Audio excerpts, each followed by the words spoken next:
And welcome to another edition of Meet the Falcons. Steve Shard joined here today by Emily Schoessow, women's lacrosse head coach. Emily, thanks for joining me today. Yeah, absolutely. So I guess let's jump into it as we have in some of these other episodes of Meet the Falcons. Let's backtrack to when the season got shut down the week of and how all that played out. If you could kind of talk about I guess the moment leading up to maybe when you had a team meeting or had to tell your team, unfortunately the season's done because it's out of our control with this COVID pandemic. Yeah, it kind of dragged on for about a week. We saw it coming for a while. Some of the other schools started shutting down. The NESCAC schools started shutting down. So the writing was kind of on the wall at that point. Spring break trip had gotten canceled that week, and we were kind of anticipating that the rest of the season was going to get canceled at a certain point. It was just a matter of when. So that was pretty nerve-wracking for the team and for us, trying to keep the team going and not let them see that we were concerned about that happening. And, we just wanted to put our best foot forward in the games that we did have and be ready to play. But we tried to motivate them on Wednesday when we played Aurora, letting them know that, look, we can't ignore this. You guys have heard what's going on. You've seen other schools shutting down, so this is a possibility. So, play today like it's your last game, because we just don't know. So that kind of backfired on us a little bit. I think we were hoping it would be a motivator. It ended up getting in our, I think specifically our seniors had a little bit, because that's their senior year. It could be the last game that they play. So we had that going on. And we also I feel like we hadn't really reached our peak yet for the season. We had just gotten our ice hockey players back, getting them back into the swing of things. So it was really unfortunate to have the season end that way with us not having reached our full potential for the year, because we had a lot of good stuff to come. And so we played our Aurora game, did not go very well. And then the following day, we were about to, start preparing for our next game that weekend, and heard that it was a pretty big possibility that we weren't going to be traveling that weekend. So it kind of changed the way that we ended the week, with, Thursday potentially being our last practice, turned into a little bit more of a fun small games practice as opposed to a full intensive preparation practice, because it really did feel like we weren't going to play on Saturday. So, and then Friday we found out for sure, and we let everybody know, and it was emotional. But I think everybody really came together and took it very well as a team. And I think that they have kept a strong connection throughout these few months as well. Do you think that's one of the most difficult things you had to do is tell your team, especially your seniors, not going out, win or lose, not going out the way you want to, basically having it taken away from you? Has that been one of the most difficult things you've had to deal with? Yeah, it was really tough. It was definitely a very surreal moment. But I just keep going back to times where we've had real tragedies and real issues in our program and in other programs that we're close with. And so I just kept kind of thinking about those things and how this is probably, in the scheme of things, not the worst thing that could ever happen. So at least we still have a full healthy team, and their families are healthy, and we're thankful for that. So I guess over the last, let's say, almost 3 months now since this kind of all played out, how creative have you had to get in terms of recruiting or just staying in contact with your team? Yeah, definitely had to learn the Zoom stuff. That's something that I hadn't ever used before. A lot more online connecting with recruits and watching videos online and going back to watch videos from past tournaments and connecting with people that way. However, I do feel like because high school students were forced to go online for the remainder of their school year, they're a little bit more responsive with emails, Okay. probably because they've had to be doing that with their classes and everything. So it's been a little bit easier to contact high school students in that way. As far as keeping in contact with our team, we had a couple creative little workout challenges on Instagram, and food challenges and different things, just to kind of keep them going and connected with each other, and kind of promoting athleticism and that healthy lifestyle and all of those things.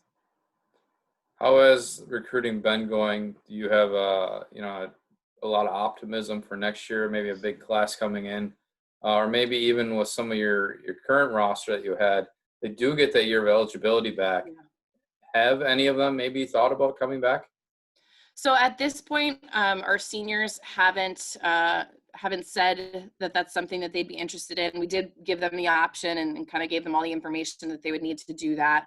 Um, I'm not too optimistic that any of them will take that route, but we do have a good solid class of returners, and I'm confident that a lot of the freshmen that we had, and even some of the sophomores, juniors, that they have the potential to grow tremendously, that they really didn't get the opportunity to do that this year. So we're really confident in the players that we do have coming back, and also very excited about our freshman class. We've got 5 incoming freshmen that are going to add to our roster really, really nicely. So we're excited about next year as well.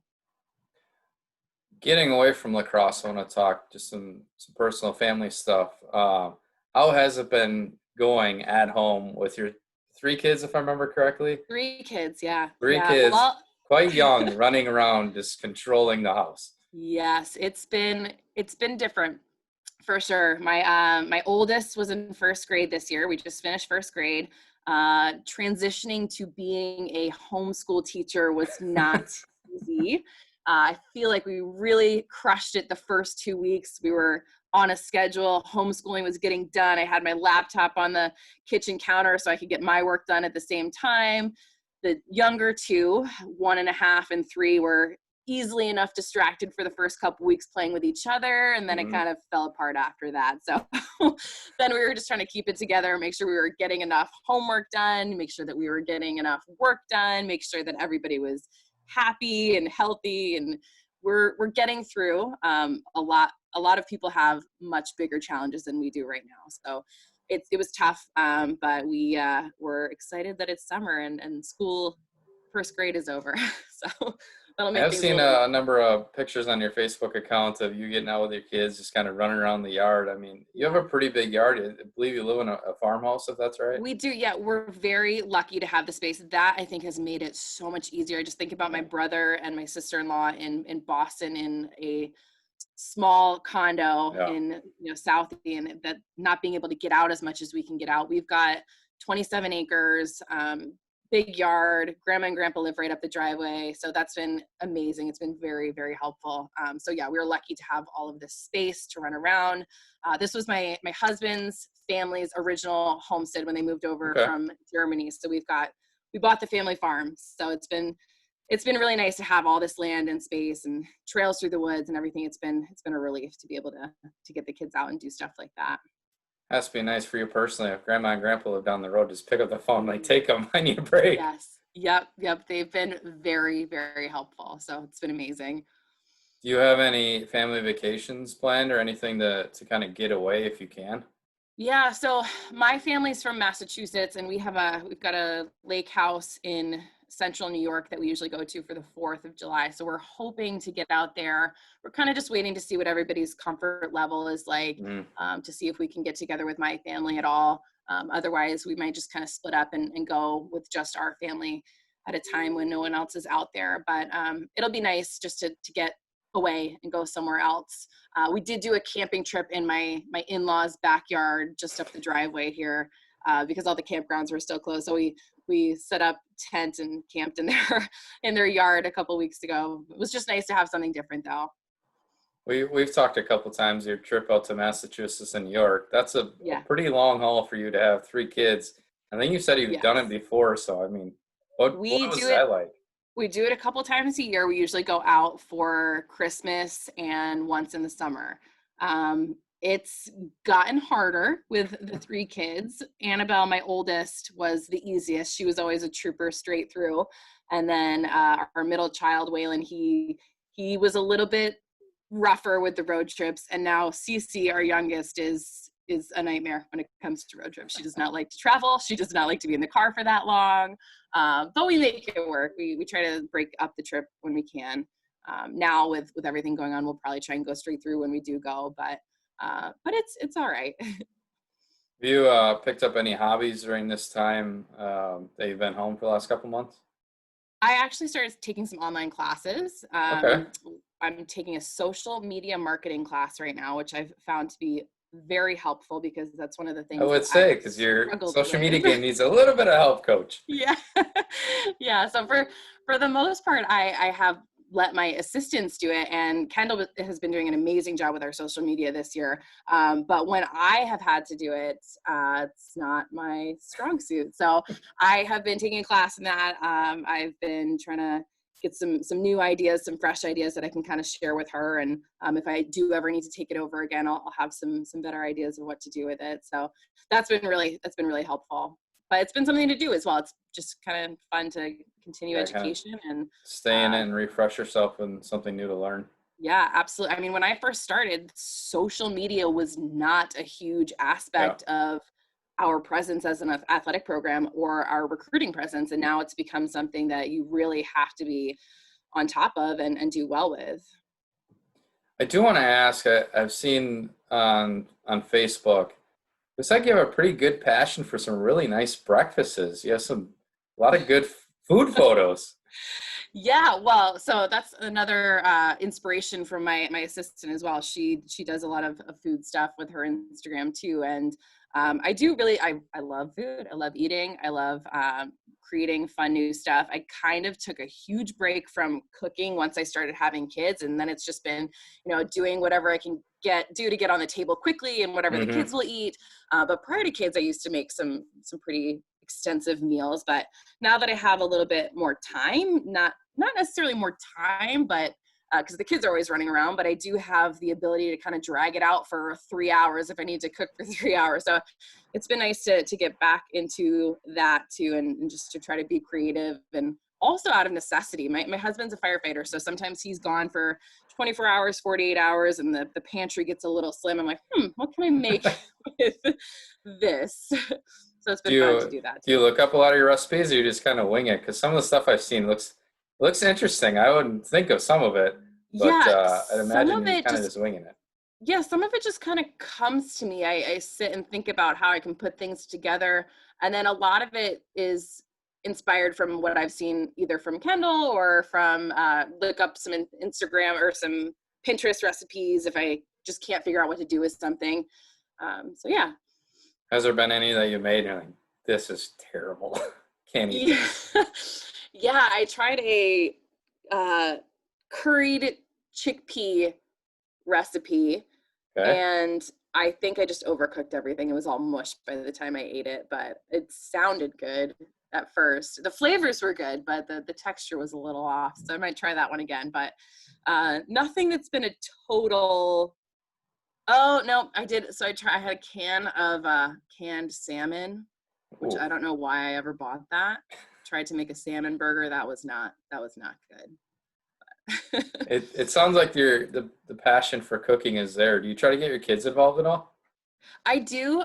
They're more into the baking, which is not Okay. necessarily my passion. I don't have much of a sweet tooth, but they always want to make cookies. So we've been doing that a little bit. But yeah, they don't like the cooking so much, more of the baking, because I think they see the reward at the end. Since being home for the last couple months, has it you kind of gotten into routine with your kids and we do this at certain times, maybe go outside for, obviously when it's sunny and whatnot, but you kind Yeah. of have certain things they like to do? Yeah, so we try to. We try to get outside as soon as we can in the morning. We try to spend all day outside if we can. We just come in for the younger two still nap, so we come in for nap time, and Annabelle gets to do some screen time for a little bit at that point. And we try to see the grandparents as much as we can since they're so close by. So that's kind of been our routine. It is tough too because my husband's not here for days on end, and then when he comes back, it kind of changes our routine. We've got to integrate him back into the family every time he comes home. But it's fun. He usually likes to come home and take them to do something crazy. So it's like, Dad's home, let's go for a 4-wheeler ride. So they get to have a little bit of fun with him when he gets here. Is there obviously all the concerts and stuff and a lot of things are pretty much canceled this summer. Did you have any plans for maybe you and your husband to go to a concert or kind of a day getaway if you can? We didn't. Usually we try to get down to Summerfest or German Fest or something like that once a summer.